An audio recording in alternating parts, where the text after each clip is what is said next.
بسم اللہ الرحمن الرحیم والصلاة والسلام علی رسول اللہ وعلی آلہ واصحابہ اجمعین اما بعد فاعوذ باللہ من الشیطان الرجیم وَإِذْ يَرْفَعُ إِبْرَاهِيمُ الْقَوَاعِدَ مِنَ الْبَيْتِ وَإِسْمَاعِيلُ رَبَّنَا تَقَبَّلْ مِنَّا إِنَّكَ أَنْتَ السَّمِيعُ الْعَلِيمُ۔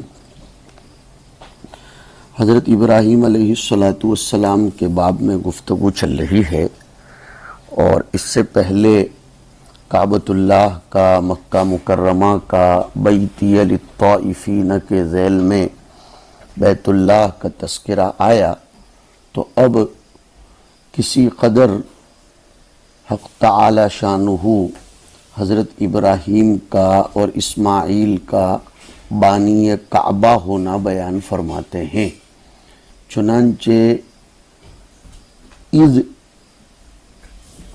سے پہلے اگر اذکر مقدر آئے تو کئی دفعہ بات آ چکی ہے کہ اذ کے ظرفیہ ہونے کو بتلانے کے لیے آتا ہے۔ یاد کرو اس وقت کو جب کہ ابراہیم اور اسماعیل بیت اللہ کی بنیادوں کو اٹھا رہے تھے۔ القواعد ای الاسس او الجدر، یعنی اساس کی جمع ہے اسس، بنیادوں کو اٹھا رہے تھے یا اس کی دیواروں کو اٹھا رہے تھے۔ طوفان نوح میں جو بہہ گئی تھیں، منہدم ہو گئی تھیں، ان بنیادوں اور دیواروں کو حضرت ابراہیم اٹھا رہے تھے۔ نفس کعبہ کی بنیاد تو ملائکہ علیہم السلام نے، اس کے بعد پھر حضرت آدم علیہ السلام نے رکھی۔ حضرت ملائکہ علیہم السلام نے شروع ہی سے اس کو بنایا تھا، لیکن طوفان نوح کے زمانے میں یہ بہہ گیا تھا، اس کے پتھر اور اس کی دیواریں شکستہ و منہدم ہو گئی تھیں۔ اب حضرت ابراہیم اور اسماعیل دونوں مل کر اس کی بنیادوں کو اٹھا رہے ہیں۔ من البیت یبنیہ، یعنی اس کو بنا رہے تھے، اس کو کھڑا کر رہے تھے۔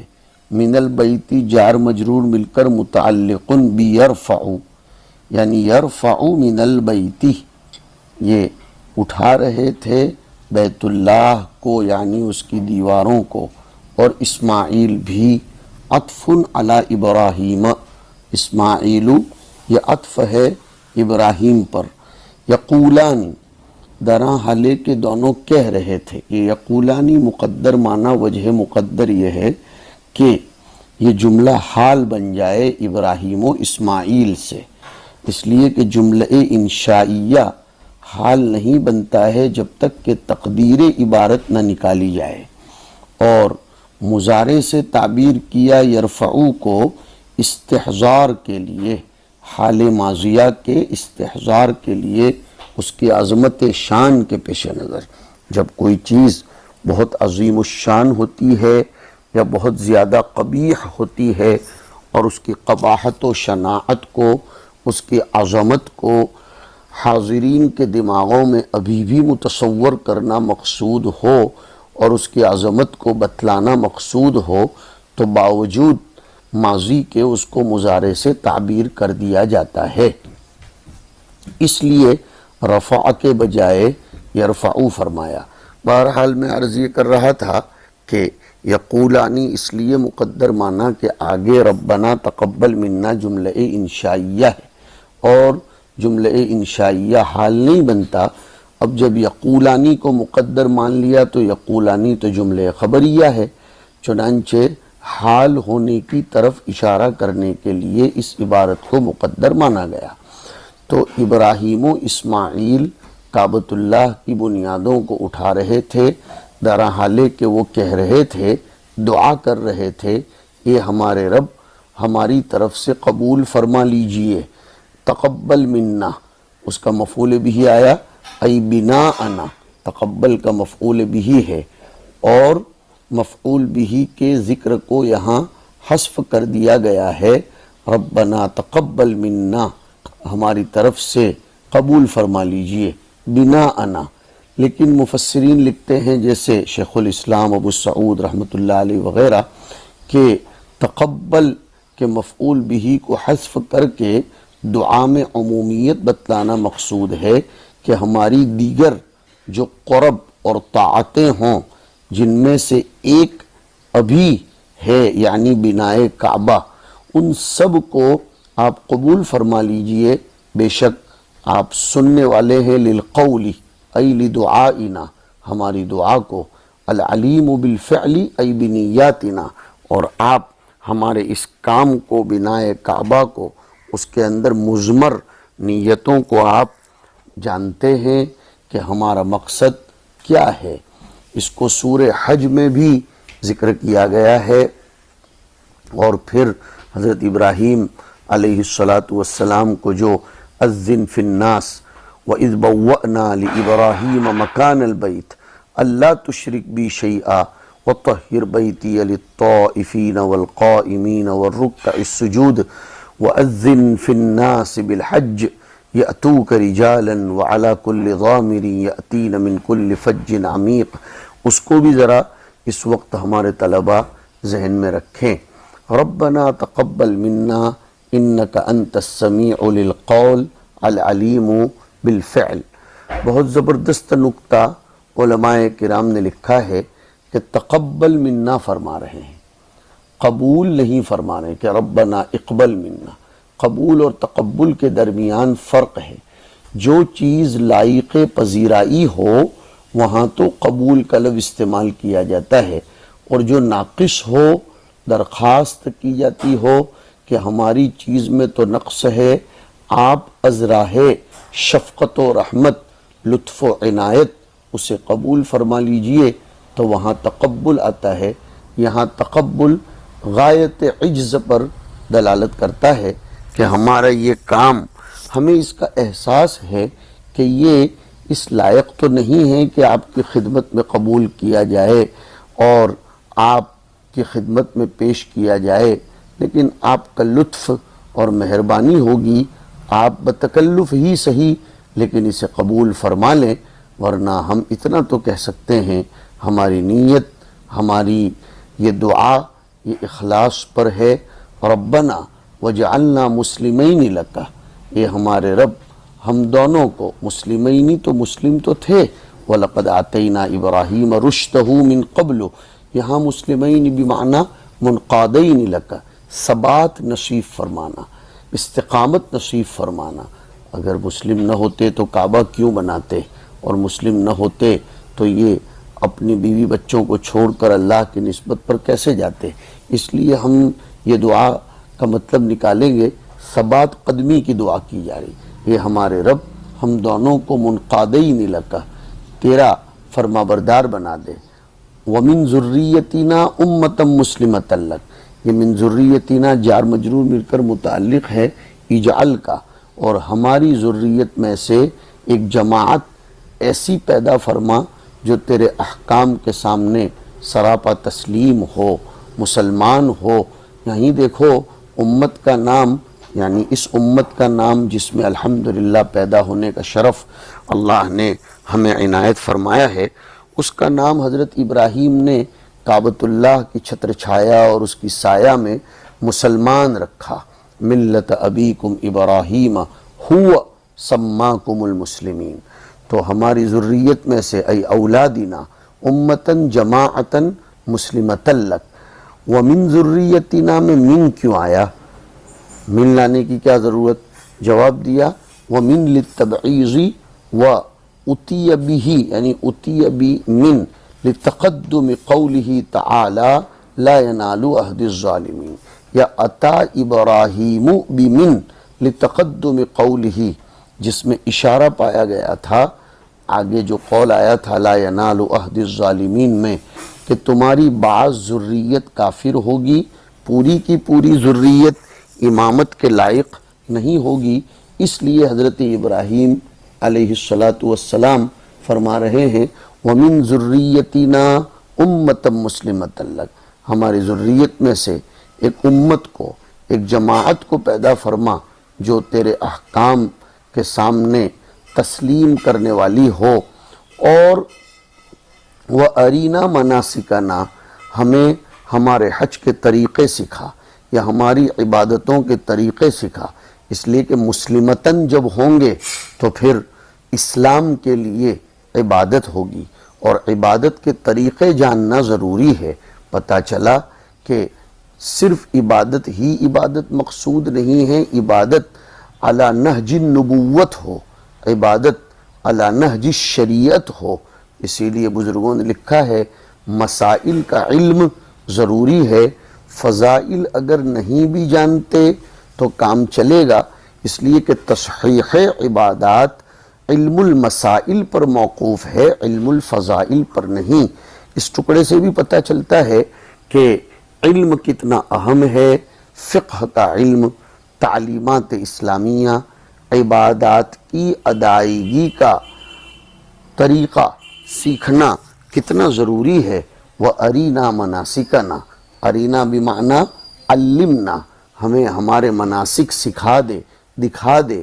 منسک کے دونوں معنی ہوتے ہیں، ان صلاتی و نسکی، قربانی کا طریقہ یا ہمارے حج کا طریقہ، یا عموم پر لے لیا جائے شرائع عبادتنا، یہ عموم پر ہے مطلقاً، ہماری جملہ عبادتوں کے طریقے، او حجنا یعنی شرائع حجنا، ہمارے حج کے طریقے تو ہمیں سکھا دے خاص طور پر۔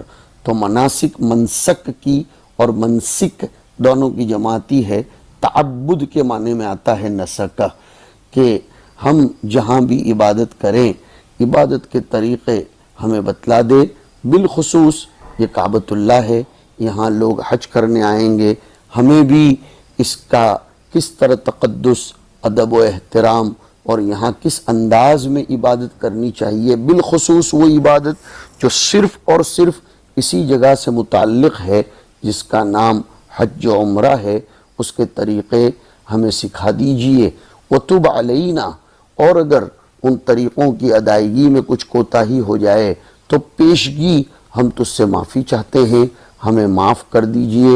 اِنَّكَ أَنْتَ التواب الرحیم، بے شک آپ بہت زیادہ توبہ قبول کرنے والے، رحم کرنے والے ہیں۔ بعض علماء معرفت نے بڑی پتے کی بات یہاں لکھی ہے کہ وہ ارینا سے تعبیر فرمایا جبکہ وہ علمنا کے معنی میں ہے، سکھانے کو اراءت سے تعبیر کر کے اس طرف اشارہ کر دیا کہ اسلامی شرائع کا تعلق پریکٹیکل سے ہے، صرف سطور پر پڑھ لینے سے کافی نہیں ہوتا، اس کے لیے کوئی قدوہ اور نمونہ ہونا چاہیے۔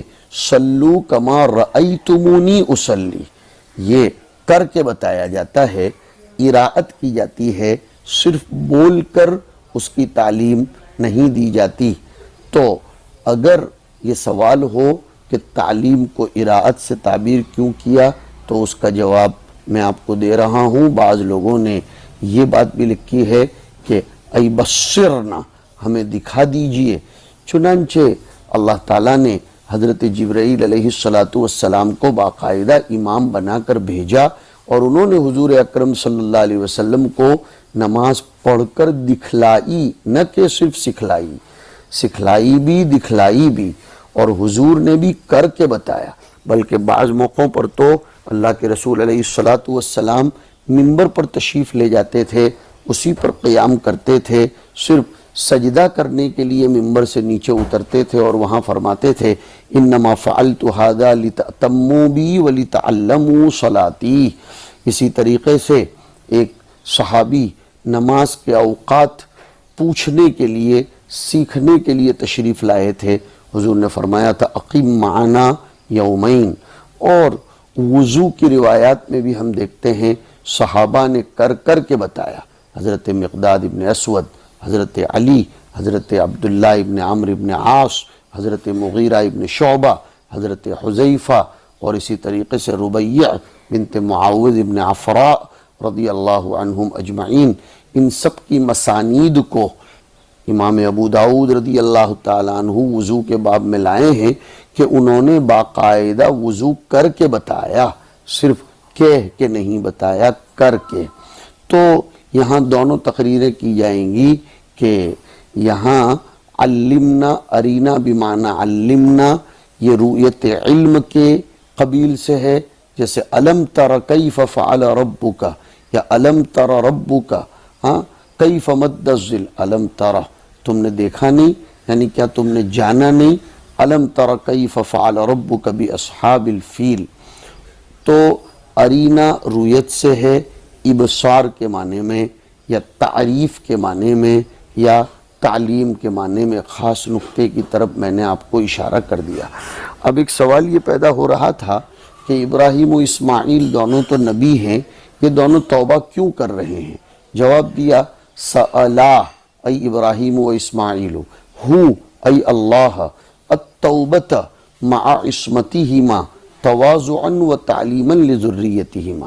ابراہیم و اسماعیل علیہم السلام نے حق تعالی شانہ سے باوجود اپنے معصوم ہونے کے توبہ کی درخواست کی، معافی حاصل کرنے کی درخواست کی، یہ از راہ تواضع تھا۔ توبہ کرنا، معافی مانگنا مستلزم نہیں ہے کہ معصیت ہوئی ہو، یہ سیکھو۔ بہت سے لوگ کبھی کبھی آرگیومنٹ کرتے ہیں کہ میری کوئی بھول ہے ہی نہیں تو پھر میں معافی کیوں مانگوں۔ انہیں نبیوں کے استغفار سے سبق لینا چاہیے۔ اگر کوئی بھول نہیں ہوئی ہے، آپ معافی مانگ رہے ہیں، قرب بڑھ جائے گا، تقرب بڑھ جائے گا، قبولیت میں اضافہ ہوگا اور تواضع اس میں ظاہر ہوگی، اور اللہ کو تو سب سے زیادہ پسندیدہ عمل بندے کی طرف سے تواضع ہے۔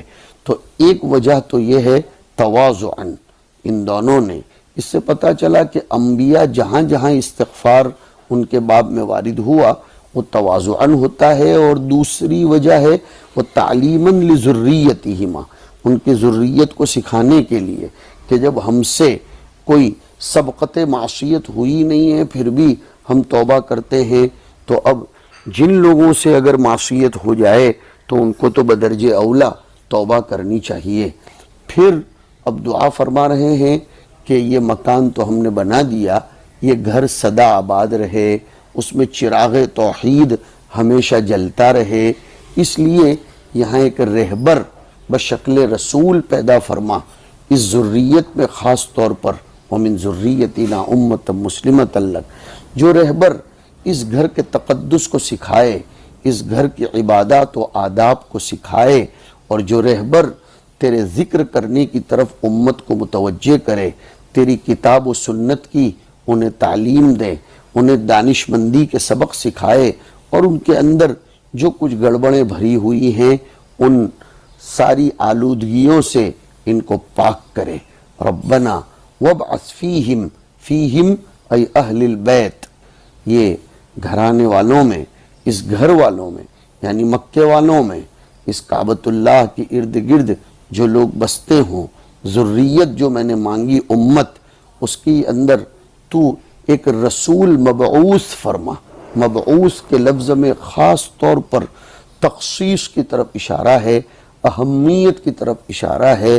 پیدا فرما کی دعا کرنے کے بجائے ارشاد فرمایا ابعث فیہم، تیری طرف سے تشریفاً و تکریماً و تعظیماً اس رسول کو صرف پیدا ہی نہیں بلکہ مبعوث فرما، ارسال فرما، رسولاً منہم، انہی میں سے ہو، من انفسہم، تاکہ اس کا استئناس ہو، اس سے انسیت ہو، اور پھر اس سے استفادے کی راہیں آسان اور اسہل ہو جائیں۔ وقد اجاب اللہ تعالی دعاءہ بمحمد ای ببعثت محمد صلی اللہ علیہ وسلم، اللہ تعالیٰ نے حضور اکرم صلی اللہ علیہ وسلم کی بعثت کی شکل میں ابراہیم کی دعا کو قبول فرمایا، اس لیے کہ اس ذریت میں محمد کے سوا کوئی پیدا ہی نہیں ہوا۔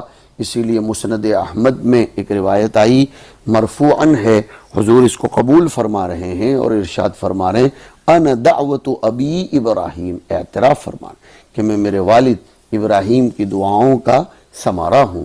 تو اللہ نے حضور کی بعثت کے ذریعے دعا قبول فرما لی۔ کیسا رسول بھیجنا؟ یتلو علیہم آیاتی کا، جو ان کو تیری آیتیں پڑھ پڑھ کر سنائیں، یہ ترقی من الادنی الی الاعلی ہو رہی ہے بقول بعض مفسرین کے. جو الفاظ پڑھ پڑھ کر سکھائے آیاتی کا ای القرآن. پتہ چلا تلاوت مستقل ایک عمل ہے، مستقل تعلیم کا شعبہ ہے. تلاوت کا تعلق الفاظ سے ہے، معانی کا تعلیم سے ہے. تو تلاوت کا تعلق الفاظ سے، معانی کا تعلیم سے. اس لیے یعنی تعلیم معانی کی ہوتی ہے اور تلاوت الفاظ کی، اس لیے دونوں کو الگ الگ کر کے ذکر کیا اور بتلایا. دونوں مستقل مقصود ہیں. آج کل ایک ہیضہ لگا ہوا ہے کچھ لوگوں کو کہ جو تلاوت کو مقصود نہیں سمجھتے اور اس کو لغو، اس کو عبث ٹھہراتے ہیں. ہم نے نور الانوار ہی میں پڑھ لیا القرآن ہوا النظم والمعنی جمیعا. اسی لیے صرف ترجمے کو قرآن کہہ کے بتاؤ. اگر الفاظ مقصود نہیں ہیں اور صرف تلاوت مقصود نہیں ہے تو ترجمے کو قرآن کہہ کے بتاؤ. کوئی نہیں کہتا ہے. تلاوت بھی مستقل عبادت ہے. المتعبد بتلاوتہ اتل ما اوحی الیک من الکتاب واقم الصلاۃ اور رتل القرآن ترتیلا. تو تلاوت ہو، ترتیل ہو، قراءت ہو، یہ صرف الفاظ کی ہوتی ہے، معانی کی نہیں. تو یتلو اور یعلمہم الکتاب دونوں کو الگ الگ کر کے بتلانے میں اس طرف اشارہ ہے کہ تلاوت بھی مقصود ہے، مستقل عبادت ہے. اسی لیے من قرأ حرفا من آیت اللہ آیا اور فقرؤوا ما تیسر منہ آیا. نماز میں تلاوت ہی تو کی جاتی ہے، وہاں کہاں تفسیر اور معانی کے ساتھ قرآن کریم کو پڑھا جاتا ہے.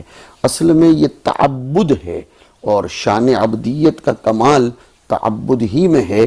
تو ایسا رسول بھیج جو ان کے سامنے تیری آیتوں کو پڑھ کر سنائے. تلا کا صلہ جب اعلیٰ آئے تو پڑھ کر سنانا یہ معنی ہوتا ہے. اور ان کو کتاب سکھائے ای القرآن والحکمت، اور حکمت کی باتیں سکھائے. حکمت ایک جامع لفظ ہے بقول مولانا علی میاں صاحب رحمۃ اللہ علیہ کے. اس کا ترجمہ اردو میں نہیں کیا جا سکتا. اس میں کئی ایک چیزیں آتی ہیں، ہم یہاں ترجمہ اتنا کر لیں گے ما فیہ من الاحکام، یعنی وہ احکام جو کتاب اللہ کے اندر پائے جاتے ہیں وہ احکام کی تعلیم دے. کتاب کی تعلیم دے اور احکام کی تعلیم دے.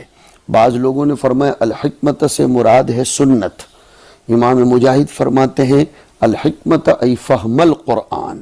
بعض علماء نے فرمایا الفقہ فی الدین. بعض لوگ لکھتے ہیں کل صواب من القول والفعل یسمى حکمتا. اور بعض حضرات فرماتے ہیں حکمت کا تعلق عمل سے ہے، وضع الشیء موضعہ. یہ حکمت، دانشمندی، یہ ساری چیزوں کو بھی اس میں شامل فرما سکتے ہیں. بہت بڑی نعمت خداوندی ہے. یؤتی الحکمت من یشاء ومن یؤت الحکمت فقد اوتی خیرا کثیرا ادعو الی سبیل ربک بالحکمت. تو ایسا رسول بھیج جو ان کو تیری آیتیں پڑھ کر سنائے، انہیں کتاب و سنت کی تعلیم دے. ویزکیہم، اور ان کے دلوں کا تزکیہ کرے. یطہرہم من الشرک، اس لیے کہ دل جب مزکہ ہوں گے تو اس میں کچھ بھرا جائے گا اور بھری ہوئی چیز اپنی تاثیر بتائے گا. یہاں یزکیہم کو مؤخر کیا ہے. امام رازی نے، علامہ آلوسی وغیرہ نے ایک بڑے اچھے نقطے کی طرف اشارہ فرمایا. ابراہیم کی دعا میں یزکیہم کو مؤخر ذکر کیا گیا، لیکن اللہ نے جب اس دعا کی قبولیت کا اعلان کیا دوسرے پارے میں کما ارسلنا فیکم رسولا منکم یتلو علیکم آیاتنا ویزکیکم، پھر ویعلمکم الکتاب والحکمہ. پتہ چلا تعلیم کتاب و حکمت سے پہلے تزکیہ ہونا چاہیے. تلاوت یہ تو بچپن میں ہوتی ہے. تلاوت کا تعلق تو بچپن میں یعنی بچپن میں سیکھی جاتی ہے. تلاوت کا تعلق تو الفاظ سے ہوتا ہے، لیکن تعالیم یہ احکام، شرائع اور اس میں موجود بصیرت کی باتیں یہ دلوں میں ڈالی جاتی ہے. لہذا دلوں کا پاک کرنا، صاف کرنا پہلے ضروری ہے. اس لیے تزکیہ تعلیم پر مقدم ہے. حضرت مسیح الامت رحمۃ اللہ علیہ فرماتے تھے کہ اسی لیے حضور کا تزکیہ پہلے کیا گیا غار حرا کی خلوتوں میں، اور پھر آپ کو تعلیم کتاب سے متصف اور مشرف فرمایا گیا۔ انک انت العزیز، بے شک تو غالب ہے، الحکیم فی صنعہ، جس کے ہر کام میں حکمت کے راز ہوتے ہیں جس تک ہماری رسائی نہیں ہوتی۔ تو اس سے سمجھ میں آتا ہے کہ ابراہیم علیہ السلام نے جہاں اپنی اولاد کے لیے نفع دنیاوی کی دعا کی تھی، وَارْزُقْ أَهْلَهُ مِنَ الثَّمَرَاتِ مَنْ آمَنَ مِنْهُمْ بِاللَّهِ وَالْيَوْمِ الْآخِرِ، وہاں اپنی اولاد کے لیے دینی نفع کی بھی دعا کی کہ ربنا وابعث فیہم رسولا منہم، ہماری اولاد میں ایک رسول بھیج جن کی یہ صفت ہو کہ ان لوگوں کو آپ کے احکام سنائیں، اور یہ شان ہو کہ ان کو کتاب و حکمت کی تعلیم کریں، ان کا تزکیہ کریں رذائل سے۔ بے شک آپ قادر ہیں، حکیم ہیں، حکمت کے موافق کام کرتے ہیں، اور ایسا کرنا مصلحت ہے تو آپ اس کو ضرور قبول فرمائیں گے۔ اس آیت کے ترجمے سے یہ بھی پتہ چلا ہے کہ رسول کی 3 صفتیں اس آیت میں بیان کی گئی، اور رسول سے مراد ہمارے آقا ہیں، داعی حضرت ابراہیم و اسماعیل ہیں۔ ضروری ہے کہ یہ رسول ان دونوں حضرات کی اولاد میں ہونا چاہیے، اور ہر چند کے ابراہیم علیہ السلام کی اولاد میں حضور کے علاوہ بھی متعدد انبیاء ہوئے، مگر وہ بسلسلہ حضرت اسحاق کے ہوئے۔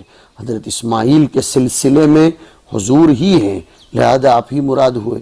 دعا کے درمیان بعثت رسول کی دعا کرنا ایک بڑی رحمت کاملہ کا مانگنا ہے، ورنہ یہ بھی ممکن تھا کہ یوں کہتے ان کو پاک کر دو، ان کو کتاب دے دو، آپ ہی دے دو، لیکن رسول کے توسط سے یہ سب کرنے کی دعا کی گئی۔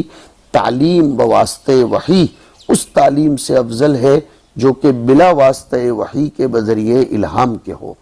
اور اس سے یہ بھی سمجھ میں آیا کہ سننے والوں سمجھ جاؤ کہ ضروری چیزیں یہ ہیں جن کا اہتمام حضرت ابراہیم نے کیا اور سمجھ کر ہم سے دعا کی۔ وہ ضروری چیزیں کیا ہیں؟ مفصلاً تو 3 چیزیں ہیں، یتلو، یعلم اور یزکی، اور مجملاً ایک چیز ہے جس کو دین کہتے ہیں۔ یہ سب کے سب دین ہی کے شعبے ہیں، تلاوت، تعلیم اور تزکیہ۔ دین مرکب ہے 2 چیزوں سے، علم اور عمل۔ جیسے فن طب کہ اس میں پہلے علم کی ضرورت ہوتی ہے پھر عمل کی، قرآن یہ روحانی مطب ہے، اس میں صرف 2 چیزیں ہیں، ایک علم اور دوسرا عمل۔ یزکی میں عمل کی طرف اشارہ ہے، یعلمو میں علم کی طرف اشارہ ہے۔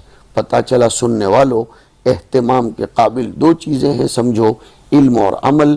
انہی کا اہتمام حضرت ابراہیم علیہ السلام نے فرمایا، اور یہ بھی اس آیت سے پتہ چلتا ہے کہ نبی کی ذمہ داریوں میں، نبی کے وجوہ بعثت میں یہ ساری چیزیں شامل ہیں، لہذا کسی ایک شعبے کو نبیوں والا کام کہہ کر مختص و محدود کر لینا اس آیت سے جہالت کا ثبوت پیش کرنا ہے۔